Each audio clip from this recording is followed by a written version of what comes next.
What's good? What's good? What's good, man?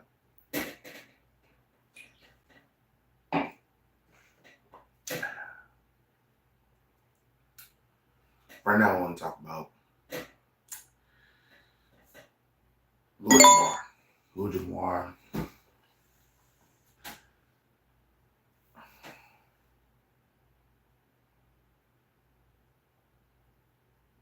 Lil Jamar was a part of. Oh shit. Lil Jamar was part of the Brand Nubian rap group back in the day. Black Power, 5%ers. That's just that whole deal, right? Hebrew Israelites. You feel me? The people that be on the corners, but it was rap and it was making sense in that day, time, and age for that group he was in and everything. Go look it up. The Brand Nubian. Lord Jamar has become, and I don't really even fucking know how it happened, but he's become a laughing stock for the culture, especially hip hop and rap culture. Um, and it wasn't always like this. He actually, at one point in time, had a nice little grip on like the ears and spirits of people in the comments, people that he actually met, because he would go and meet people, he would get interviews. Uh, but it was mainly a resurgence of Lord Jamar on Vladtv. And from my understanding, which is one of my points here, it'll wrap back around later. He went viral. If you go and you look up DJ Vlad, Lord Jamar, one of the most viral moments will probably be him talking about Eminem. Lord Jamar doesn't like Eminem. Lord Jamar doesn't like white rappers for some reason.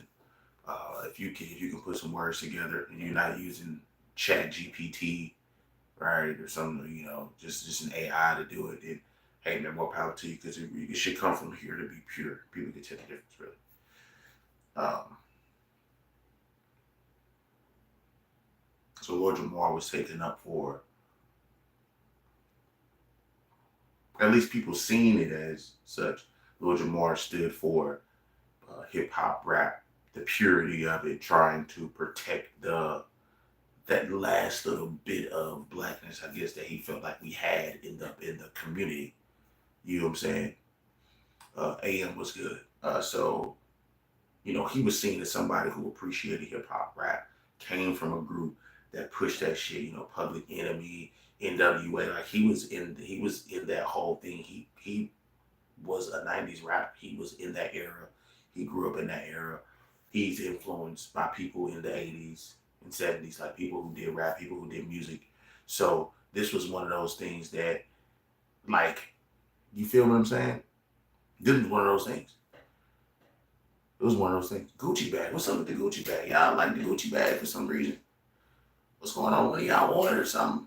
It's just hanging up on the back of the wall, man. It's just decoration. You know what I'm saying? It's just decoration, man. It ain't that serious. I ain't spend my whole check on it. Promise you I did. I promise you. You feel me? What's up though, y'all? AM was good. Lyric was good. Martinez, what it do? Right, but Lil Jamar was seen as somebody who lyric was good. What's going on? Lyric do though. We can get the fuck up out of here then. It don't matter. Thank you, British man. I appreciate you, man. Martinez was good. British man was good, man. I appreciate y'all tuned in, tapped in. Y'all make sure to double tap that screen. And let's keep it going. So Lord Jamar was seen as somebody who, at one point in time, and I know it seems crazy, people was trying to look at him like he could be the internet pillar of hip hop. If he says something, he kind of can change your opinion a little bit. You might can actually count on him to see what he's talking. And then people slowly started to realize over time that maybe he was just somebody who played in a moment, who played into a moment and rode that energy of that moment, but not really taking into account that people are going to go back and check on things. I don't think Lil Jamar was that savvy when it came to his perception of the internet or when it came to him responding and shit like that. One of the first indicators of the fakeness was actually when he split up with DJ Vlad. And when he did that, you know, when he did that, I feel like that was fake. Just because you said Vlad was your friend, and I feel like you thought you and Godfrey was gonna come out with some type of podcast when Godfrey got his own thing going on. And it was just weird that you almost felt like y'all were worth more than Vlad himself. So you said you and Godfrey want to go shit on Vlad, try to create this movement of anti-Vladism, and you did. I mean, basically, you made it seem like you wouldn't even gonna go back on that bitch ever again. You made it seem like you was blacklisted, basically, from your brain, from getting visits, from being a friend, anything. And this came from him not apologizing to Farrakhan because of something that he said in an interview that I won't repeat because I don't, you know what I'm saying? I don't want to disrespect no religions, nobody who stands for something like that. But like, for you to go back to somebody who did something like that you felt like disrespected a multitude of black people, different types of black people, different sectors, kind of how you felt like Fat Joe did it with the FBA. It was that was kind of fake to me. To me, if you were a true friend, you would have accepted that he didn't apologize, and I just would have just always been bringing it up. That's just me though. Maybe you feel like you and Godfrey was going to have a bigger channel or something. But you split. You and Godfrey split. Y'all do a couple episodes, and then y'all are cool, but y'all got your own separate thing going on. Godfrey got Godfrey podcast. You got the Godcast or something like that. This is where it gets interesting.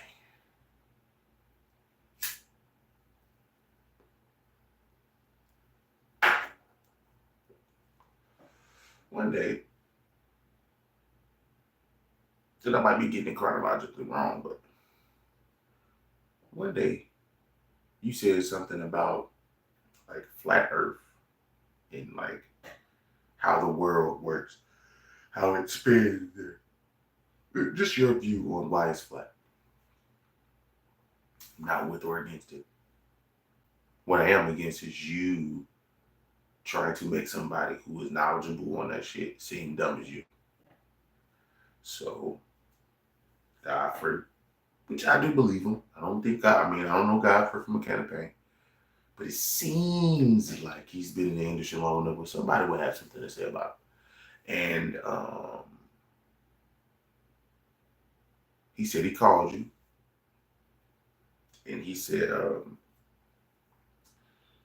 do you want to come on my show? Because I know that you feel like you feel like you could argue about your flat earth theory.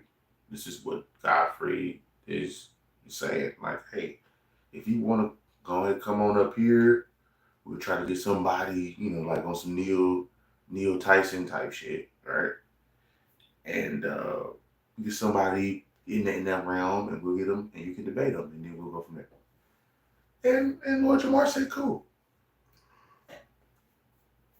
So Lord Jamar goes on the platform. I think he's smoking or something at this point. And I knew the timestamp of this because I did watch it. I thought it was hilarious. But maybe about 10, 20 minutes in, they started talking.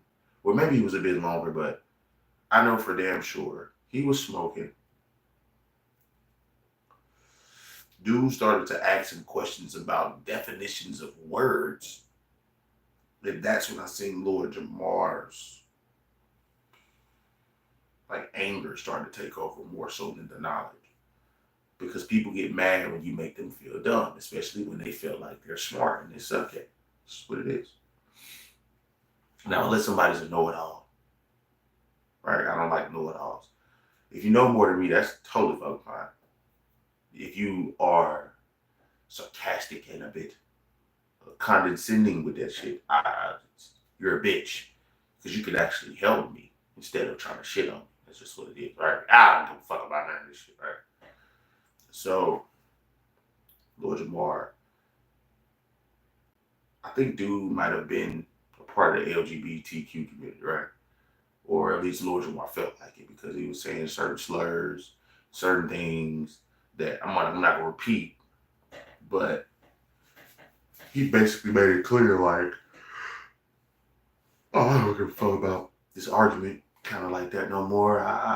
Fuck you, you know, kind of deal. And I'm like, okay, that's cool, whatever. But dude kept asking him questions. Now the first time or two that you mad, you shitty, fuck you, nigga, da da da. All right, after that, get it out, get it out. Now explain yourself. He kept going with that same shit. Now, this is the part that let me know Lord Jamar was never Godfrey's friend. In that moment, he's smoking with them. At that moment, for him to later come and say, they drugged me, they did this and that, you had it in your head right after you felt stupid. What your plan was after that to try and sabotage your friend's podcast and make him look bad by saying he's drugging people. Lord Jamar was never Godfrey's friend. He was never Vlad's friend. Even him going back to Vlad doesn't prove anything. It just proves that he's getting a check because DJ Vlad is paying. And DJ Vlad is following one of the 48 laws of power. You pay your enemies, they're going to try to show it for you harder than your friends. I don't know why they're going to try to prove themselves. That's just how it goes. Right?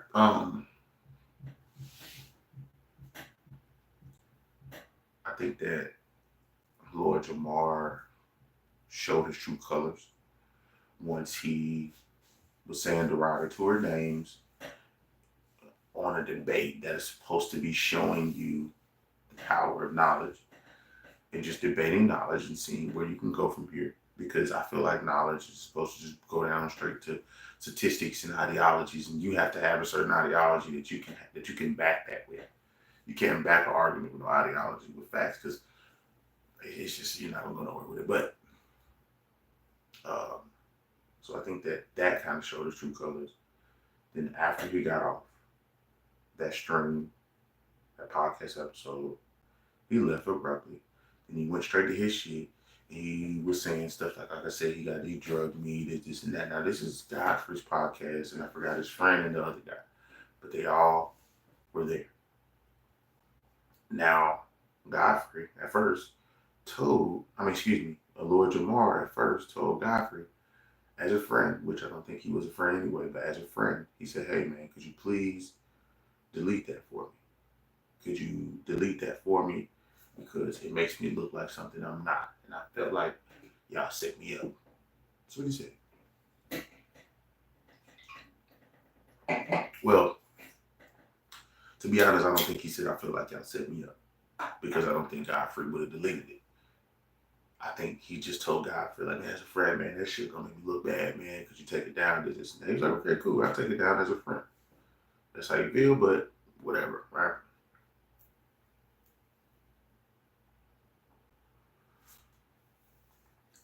Little did they know,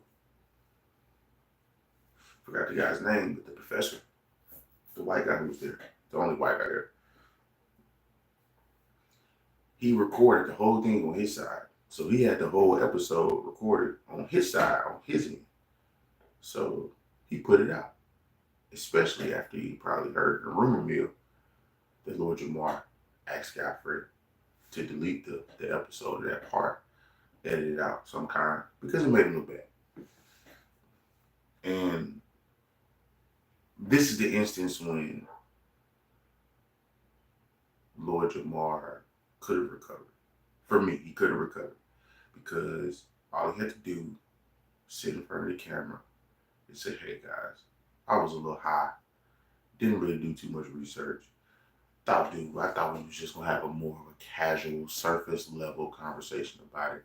He started bringing out numbers, statistics, saying different scientific, saying names and stating this scientist from this country who figured this out about this certain thing. So he wasn't ready for like someone to cite actual information that you can go look up and people will kind of agree with. You had to have information as well that kind of helps your argument.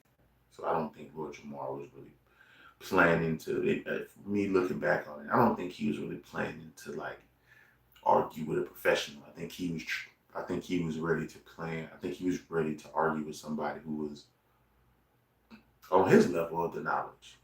You know what I'm saying? I think he kind of punched up in the wrong area.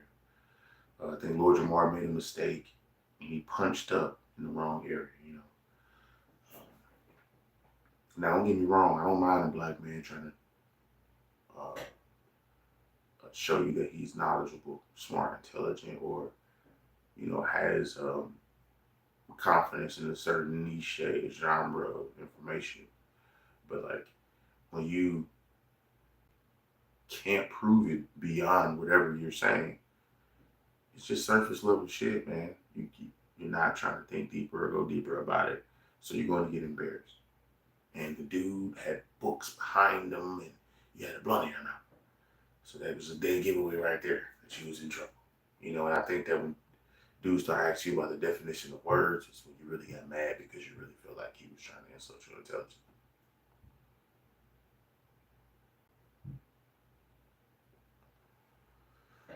When dudes started to ask him about definition of words,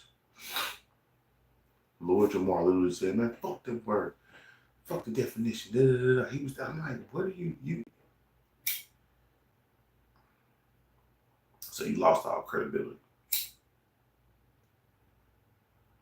I think that Lord Jamar, after that happened, he took a break for a second. He was still doing content, but he took a break for a second. And he was trying to figure out what's the next viral thing that I can do. You feel me? That'll kind of put me back in the algorithm. Well, DJ Vlad did apologize on Willie D or whatever. After 5 years. I think that on the flip side, Vlad does have a right to apologize whenever he wants. I just feel like it doesn't mean much. People damn near forgot about the situation, so I feel like the apology with DJ Vlad knowing how content works, I feel like he knew that was gonna go around and Godfrey was gonna see that shit and Lord Jamar was gonna see that shit. And one of them was gonna have a change of heart or at least comment on it. So now that's just something else that DJ Vlad can count on because he was connected to those people. You know what I'm saying? People do that. I think Godfrey stood on what he stood on. I don't think Godfrey really wavered or changed because I feel like he actually genuinely gave a fuck about it when it happened. Like, oh shit, man, this dude really think he could just say whatever the fuck to anybody, any race, anything. That's how Godfrey, you know what I'm saying, felt about it. And I'm pretty sure DJ Vlad hit Godfrey up, you know what I'm saying, for an interview. By the end of the day, though, it don't matter. Because once you decide to do what you do, it is what the fuck it is. So DJ Vlad apologizes on Willie D, and I guess they gave Lord Jamar the green light a little bit after the interview, I believe, to do an interview with DJ Vlad on his platform yet again. 5 years. They're laughing about it and everything. So what you going back on DJ Vlad, the reason why you're getting flack is because you didn't make it seem, I'm going to tell you how you made it seem. Basically, people are throwing you flack because you didn't make it seem like he was going to come back at all. Because you didn't make it seem like an issue that was surface level. You made it seem like an issue that was deeper than what we would see, than what's on the screen. You made DJ Vlad almost seem like he was on some racist shit in a sense. You know what I'm saying? Just being honest, I hope I can say that to YouTube, but that's what you made it seem like. So, with you saying that it was something racially immoral and wrong with DJ Vlad, that's where separation is. Like, it's one thing if y'all got into a really bad argument and then you just walked off about, I don't fucking know, Little Uzi Vert or some shit, right? That's different, or Tupac, or just anybody, right? Even if it was sentimental, people would get, all right, he came back after a year, whatever. They had a real bad argument, shit. Then y'all got to arguing behind the scenes. I mean, I get that. But you made this into a cultural divide. Like, you was like saying like DJ Vlad is being divisive. You know what I'm saying? And to be honest, I would say DJ Vlad has been I think he listened. Because his interview is a little more light skinned. They getting a little lighter. You know what I mean? I will say that. Still got the black folks on deck. Still gonna interview some people. But over recently, the past couple of years, DJ Vlad has been interviewing a lot more like white people and people who are like not black. So gotta get that to him. He has made improvements, y'all. You know, he definitely has. Was not much, wouldn't give him much, but I think he finally listening. You know what I'm saying? Because he knows now that if he doesn't, he does. Like, you got Art of Dialogue, Real Life Productions, Say Cheese, and all these people now. That's actually, they've been doing what you're doing, but now you used to not worry about them because you got your little 6 million subscribers. But now these people are competition, even if they got 367,000. 500 million. 500,000 subscribers. Now you see that they're doing the same numbers as you, if not more.